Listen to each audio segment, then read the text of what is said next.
9 analysts cover TC PipeLines and rate this company a buy. Let's look at their financial information to determine whether we feel the stock is a buy or a sell.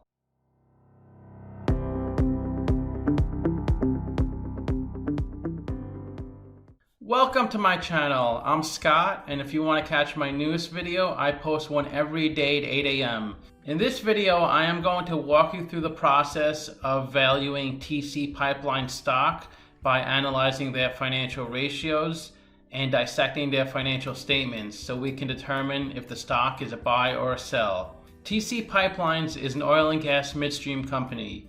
Midstream refers to points in the oil production process that falls between upstream and downstream. Midstream activities include the storage, processing, and transportation of petroleum. Let's get started with the model. This company has a market cap of $2.2 billion, so they're a mid-cap company. They're trading at almost $30 a share. And to get shares outstanding, it's market cap divided by stock price, and that's 72 million shares outstanding. Let's look at the financials. Free cash flow is how you value a company. You estimate the future free cash flows and then you discount that number back to today's value. That's what we're doing in this video.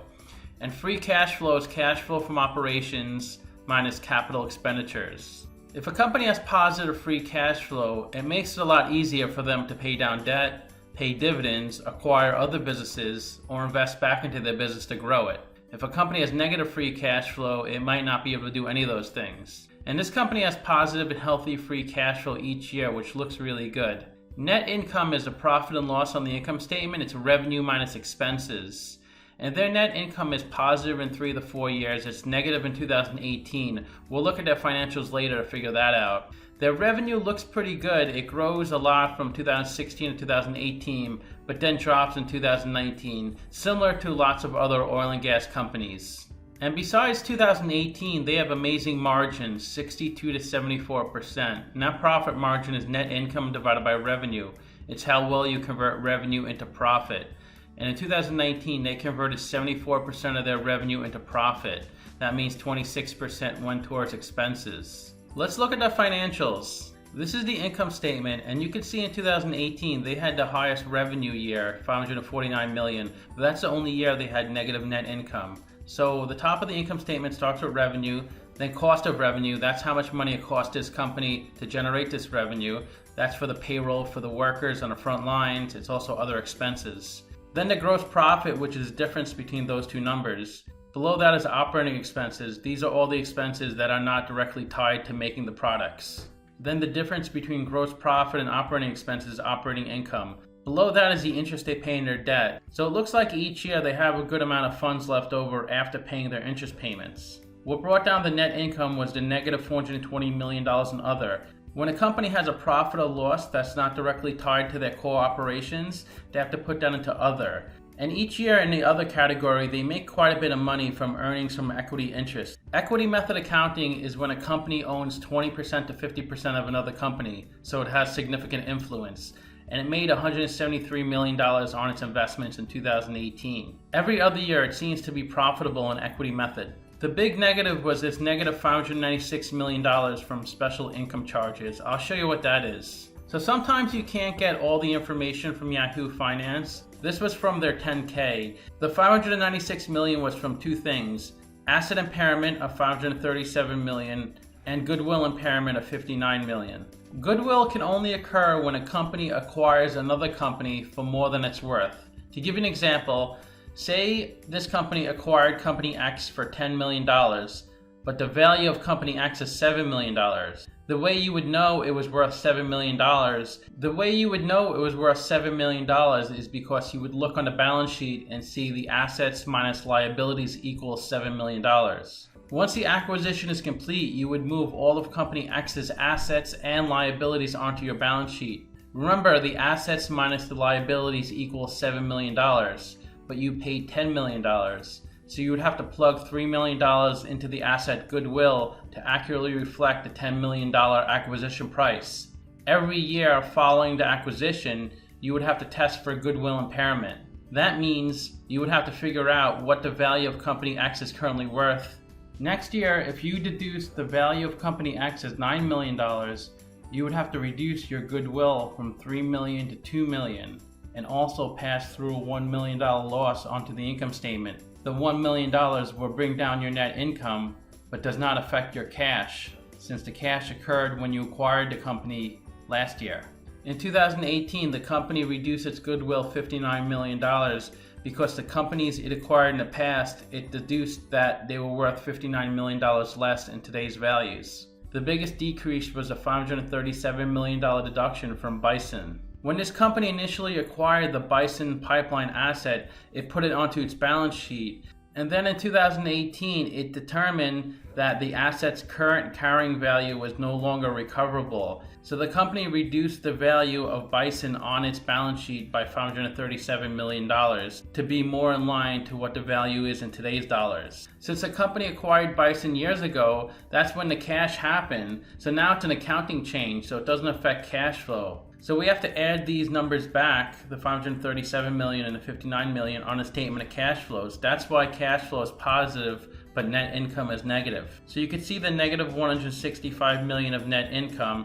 Now if we go to the statement of cash flows in 2018, the statement of cash flows is positive, $500 million of free cash flow. Free cash flow is operating cash flow minus CapEx. Operating cash flow starts with net income, negative $165 million, but then adjusts for the non-cash items, so it adds back the $596 million because that didn't affect cash. Let's look at a capital structure. $2 billion of debt, $760 million of equity. They pay 4.39% interest on their debt, and they don't pay taxes because they're a master limited partnership. 72% of the capital structure is debt, which means 28% is equity. Cost of equity is 10.23%. And to calculate cost of equity, we use a capital asset pricing model. And part of the CAPM formula is the beta. The beta is how volatile the stock is relative to the market. The market as a whole has a beta of 1. This has a beta of 1.03, so the stock moves with the market. And their WACC is 6%, which is a blend of the cost of debt and cost of equity. And the WACC is a discount rate we're going to apply to the future cash flows. We estimated 4 years of future free cash flows. We also estimated terminal value, which is all cash flows past year 4, that's $2.1 billion. We discounted those numbers back to today using the weighted average cost of capital. We get a value of the company of $3.2 billion. We divide that by 72 million shares. And we get a calculated stock price of $45.24. They're trading at $29.96, so they're trading at a 34% discount.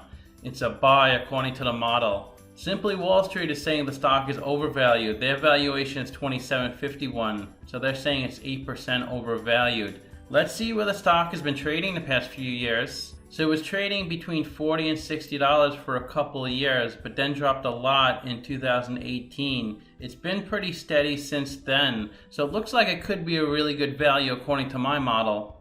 Let's look at the historical dividends. The dividend was 89 cents in 2015, then it went up to $1 in 2018, but they cut it to 65 cents. It's been sitting there for a couple of years now.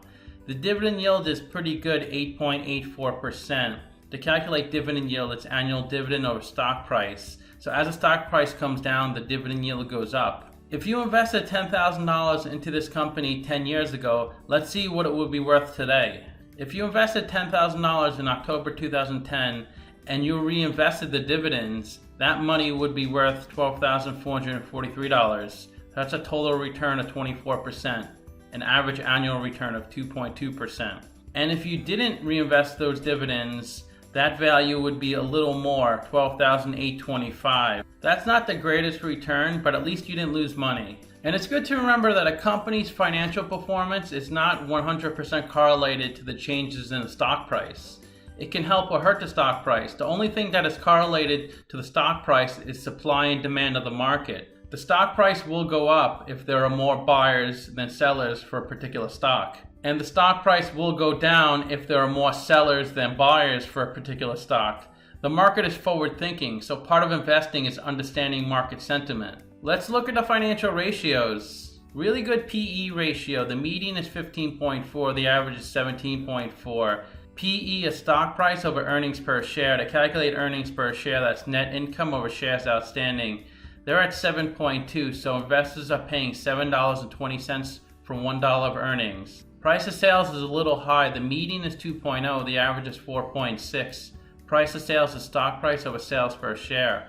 To calculate sales per share, that's revenue over shares outstanding.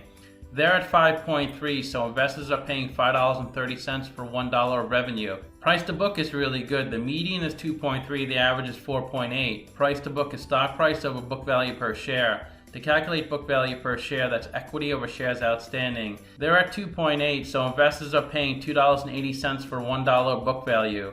Equity is total assets minus total liabilities on the balance sheet. Good interest coverage ratio, the median is 3.9, the average is 12.7.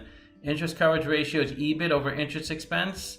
They're at 2.5, so they can easily cover their interest payments. EBIT is earnings before interest and taxes. It's on the income statement as operating income. ROE is really good. The median is 12%, the average is 13%. ROE is net income over equity, and they're at 39%. Current ratio is a little low. The median is 1.3, the average is 1.8. Current ratio is current assets over current liabilities. They're at 0.9, so they can almost cover their current liabilities. Current assets are assets that can be liquidated into cash within 12 months. Examples are cash, accounts receivables, and inventory. The best way to look at ratios to compare them to similar companies, I've done videos on 41 oil and gas midstream companies, and TC is right here. If they have a number in red, they're worse than the average. If they have a number in green, they're better than the average. So they all worse in PE and price to sales. They're a little better in price to book. They're worse in current ratio, but they're really good in ROE, which is a good ratio to be good in. A little more debt than the average. They're a lot lower market cap than average. Although they do pay an 8.68% dividend, it's much lower than the average of close to 12%. So to summarize, I have them trading at a 34% discount. Their ratios look decent and their financials look pretty good.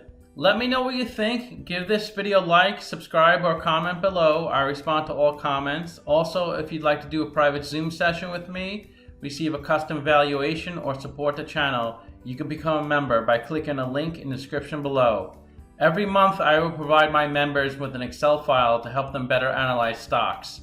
Thanks for watching.